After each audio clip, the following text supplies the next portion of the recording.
Assalamu alaikum warahmatullahi wabarakatuh. Alhamdulillahi rabbil alamin wassalatu wassalamu ala rasulillahi sallallahu alaihi wasallam, amma ba'd. Naam, ndugu yangu Muislam, tuko katika mwezi wa Ramadhani mwaka huu 2025. Tunaendelea katika kujifunza mambo adabu siyam alwajiba, adabu za kufunga zilizowajibu. Adabu namba 5, wajitanibul ghisha, mfungaji ajiepushe na udanganyifu fi jamil almuamalati, katika miamala yake yote, mimbaini, akiwa anauza, wa ijarati ya kukodisha, wa sanati, na katika ufundi na mambo mengine. Katika miamala yote anayofanya mfungaji ahakikishe kwamba anajiepusha na udanganyifu. Kama ni kuuza kitu, basi toa sifa halisi, na kama vipimo, pima vipimo halisi, kusiwe na udanganyifu wa hali yoyote.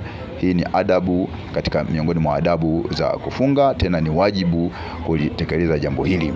Mtume sallallahu alaihi wasallam anasema, man ghashana falaysa minna, atakaye tudanganya huyo si katika sisi. Wa fi lafzi, katika tamko lingine, man ghasha falaysa minni, atakaye danganya huyo si katika mimi. Rawahu Muslim, hadithi imepokea Muslim.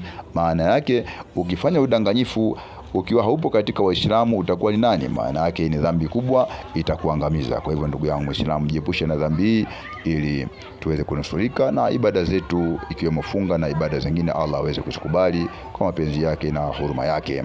Basi ndugu yangu Muislamu, usisahau kusubscribe kwa ajili ya kupata mengineyo mazuri ambayo Allah akipenda tutakuwekea. Wabillahi tawfiq, wassalamu alaikum warahmatullahi wabarakatuh.